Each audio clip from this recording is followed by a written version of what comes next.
उसको क्या करो आप, अच्चमपेट, अमराबाद, वो साइड जो शेरा चीजें रहते ना, वो लोगों एक्सपर्ट को 15-20 आदमी की टीम को आप बुलाओ साहब, बुलाए तो ऑटोमेटिक मिल जाता साहब। वो आप खाली क्या करें, अपन सर्च करें, दूसरे जंगल में भगाएंगे। हाँ, वो सर्च कर रहे आप, सर्च करे अगर कुछ इंसिडेंट हुआ तो उसके जिम्मेदार कौन? ये नहीं, मैं आपको 15 दिन के बाद आज सवाल करो मैडम, मैं अब तक इतने दिन से नहीं कर रहा। आज भी सवाल नहीं करने का, सब मिलके कुछ करने का, सर्च करे खाली, सब मिलके कुछ भी नहीं, पकड़ो उसको, सब मिलके पकड़ के ले आके आप कहीं छोड़ दो जंगल में। अच्छा साहब, परसों क्या बोले आप लोग, कौन तो देखे क्या बोले, अब देखे तो क्या करें, आप 3 घंटे हो 3 घंटे से बैठ रहा था, फिर कैसा करते क्या? करो कुछ करो, अल्टरनेट आप तो करने वालों बुला रहे नहीं, फिर करते क्या? मैं आप पहली बात फर्स्ट एक्सपर्ट को बोला नहीं, ऐसा बोलते साहब, कार्बन तो आदमी बढ़ जाना, मेरे क्या बोलो आप, आदमी मरे के बाद बुलाते हो हैदराबाद से। अरे साहब, क्या करते आप? देखो आप देखो, बाद में मसला पैदा हो जाता, ले तो पहले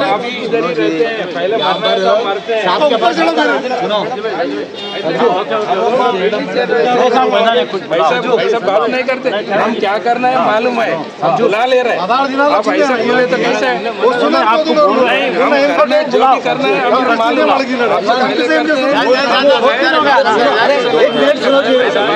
एक मिनट सुनो, देखो క్లియర్గా కానొచ్చింది చూసారు మేము దానికి సార్ వాళ్ళు వచ్చారు, మేడం వాళ్ళు ఎస్పీ గారు కలెక్టర్ గారు కూడా లేదు, ఎస్పీ గారు కలెక్టర్ గారు మన భారత డిపార్ట్మెంట్ అన్ని డిపార్ట్మెంట్ చేయడం జరుగుతుంది. చిన్నది కాదు, చాలా పెద్దగా ఉంది. ఎందుకంటే చిన్నపిల్లలు కానీ కొద్ది ఏజ్ వాళ్ళు కానీ ఏమైనా తెలిసి తెలియక సింగిల్ ఉంటే మాత్రం దానికి ఎదురు ఛాన్స్ చూసుకోవడం. ఎందుకంటే అది ఇన్ని రోజులు ఇంతమంది జనాన్ని చూడలేదు, అది ఒకటిద్దరిని రోజు చూసుకుంటూ ఉండేది. ఇలా చూసి ఇంత వందల వేల మంది రోడ్డు మీద ఉన్నారు. దానికి కూడా భయమనేది దానికి కూడా ఒక రకమైన ఎప్పుడైనా మనం ఎంతవరకు ఉంటాం, మనం సేపు ఉన్నంత వరకు ఎవరిని ఇవ్వను. మనం భయపడ్డప్పుడు ఏం చేస్తాం, మనం ఎంతకైనా తెలియస్తాం. అది కూడా అట్నే ఉంటుంది. కాబట్టి చుట్టుపక్కల ఉన్న వాళ్ళకి నేను చెప్పేది ఏంటంటే, ఎట్టి పరిస్థితులు కూడా మీరు నైట్ టైము సింగిల్ మూమెంట్ చేయకండి. ఎందుకంటే అది నైట్ టైం ఆహారం కోసం కానీ అన్నింటి తిరుగుతుంది. కాబట్టి ఎవరు కూడా ఎట్టి పరిస్థితుల్లో కూడా బయటికి వెళ్ళదు. ఏమన్నా తెలిస్తే మనకు 100 ఫోన్ చేయండి, లేదా నా నెంబర్ మీ అందరూ తెలుసు, నాకైనా ఫోన్ చేయండి. నెక్స్ట్ మన ఫారెస్ట్ వాళ్ళది ఉంది, ఆల్రెడీ నెంబర్ కూడా వాళ్ళు ఇచ్చి అనౌన్స్మెంట్ చేయడం జరుగుతుంది. ఇంకా మేము కూడా రేపు పొద్దున్నే మన ఎస్పీ మేడం గారు, కలెక్టర్ మేడం గారు, డిఓ సార్ అందరం కలిసి రేపు మళ్ళీ ఏం చేయాలి, టెక్నికల్ ఎట్లా పోవాలి ఏందనే దాని మీద ఖచ్చితంగా చర్యలు తీసుకుంటాం. దాని గురించి మాట్లాడతాము. దాని విషయంలో సార్ కూడా ఇప్పుడు మాట్లాడతారు. అందుకనే మీరు అందరూ కూడా యూత్ కూడా నెక్స్ట్ అందరూ కూడా పార్టీలకు, మతాలకు, కులాలకు సంబంధం లేదు. సార్ మీరు చేయలేదు అనే కాదు. అది ఫారెస్ట్ అంటే అడవి. ఇన్ని రోజులు లేదు, ఇప్పుడెందుకు వచ్చింది? ఉండొచ్చు మనకు కనపడలేదు కాబట్టి, కనపడుతుంది కాబట్టి దాన్ని ఏ విధంగా నివారించాలి దాని మీద సార్ కూడా ఆల్రెడీ ఇంతకుముందు హైదరాబాద్ మాట్లాడారు. ఇంకా ఇప్పుడు చిన్న స్టెప్స్ వేసినాం. ఇంకా ముందు పెద్ద స్టెప్స్ అంటే ఇంకా పెద్ద నిర్ణయం తీసుకోవాల్సిన అవసరం ఏర్పడుతుంది. కాబట్టి దాని విషయంలో సార్ కూడా మీకు వివరిస్తారు. వినండి. కనబడ్డది అంటే దీనికి కొంత కనబడగానే ఎక్కడ కూడా అంటే అడవిలో ఉంది కాబట్టి బయటికి వచ్చి ఏదైనా గదిలో ఉంది ఇక్కడ ఉంటే వెంటనే దాన్ని డాటింగ్ చేసి దాన్ని దూర తప్పించి తీసుకుపోవడానికి అవకాశం ఉంటుంది. అడవిలో ఉన్నప్పుడు దాని జాగ్రత్తగా మనం ఉంటున్నాం కాబట్టి మనం జాగ్రత్తగా ఉండాలి. ఎందుకంటే అది వైల్డ్ లైఫ్ కాబట్టి అది తెలియదు. సో మనం ఏం చేయాలి అనేటువంటిది ప్రోటోకాల్ ముందు అబ్జర్వ్ చేయాలి. ఎక్కడెక్కడ కనబడుతుంది. ఇప్పుడు అటువైపు చాలా మంది వచ్చారు, కొంతమంది పిల్లలు కూడా ఆ ఏరియా అంతా తిరిగింది.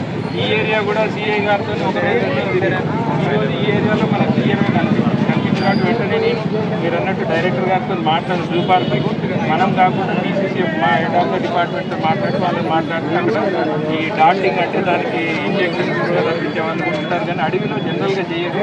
అవకాశం ఉంటే వాళ్ళు కూడా చేస్తారు. ఏం చేయాలనేది వాళ్ళు వచ్చి మనకు చెప్తారు. ఈ లోపల మనం ఇక్కడున్న వాళ్ళని ముందుగా ప్రిలిమినరీగా ఏం చేయాలనేటువంటి చర్యలన్నీ మనం తీసుకుంటున్నాము. ఒకటి బోన్ ఇప్పుడు అక్కడ పెట్టినాము. రేపు ఇంకొక 2 బోన్లు ఎక్స్ట్రా తెప్పించి ఈ దారిలో పెడతాం. మనకి ఎక్కడైతే మీరు చెప్పినటువంటి ఈ వెంకటేష్ ఎమ్మెల్యే గారు వీళ్ళందరూ ఎవరైతే ప్రీవియస్ ఉన్నారు ఆ దారిలో మీరు చెప్పిన దారిలో పెడతాం. అదే కాకుండా ఇంకొక 4 కెమెరాలు కూడా తెప్పిస్తున్నాం.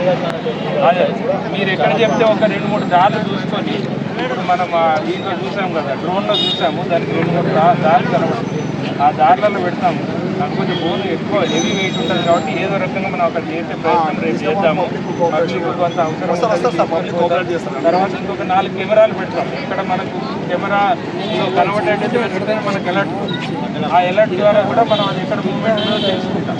ఒకవేళ గుహలోనే కనుక నిజంగా అక్కడ ఉంటుంది అని అంటే అప్పుడు డెఫినెట్గా ప్లాన్ చేసి వీళ్ళు దాన్ని అక్కడ ట్రాంక్లైజ్ చేసి తీసుకోవడానికి అవకాశం ఉంటుంది. కాబట్టి ఇది మనం ప్లాన్ చేసి పక్కగా చేద్దాము.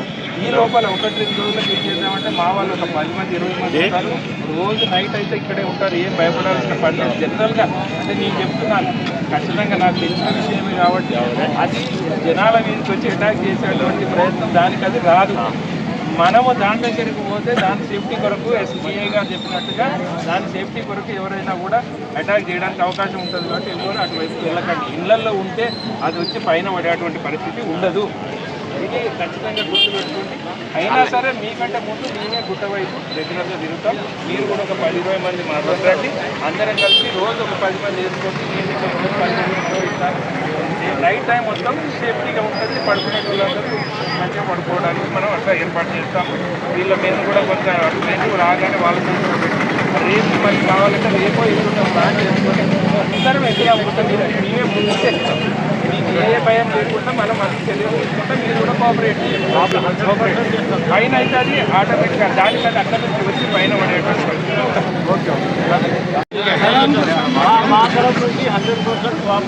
మా గేర్ నుంచి మీకు 100% కాపరేషన్ ఉంటుంది సార్. అది మాట్లాడిన మీ చెప్పకుండా కానీ నేను ఆల్రెడీ మా సీఎం గారికి చెప్తున్నా, కన్సర్వేటర్ గారు ఉంటారు, ఆయన డైరెక్టర్ గారు టీం అక్కడే ఉంటుంది. వాళ్ళు వస్తే మనకు చిక్కుతుంది. ఏం చేస్తారని చెప్తారు. చేసే పని మనకు కూడా ఒక అవార్డు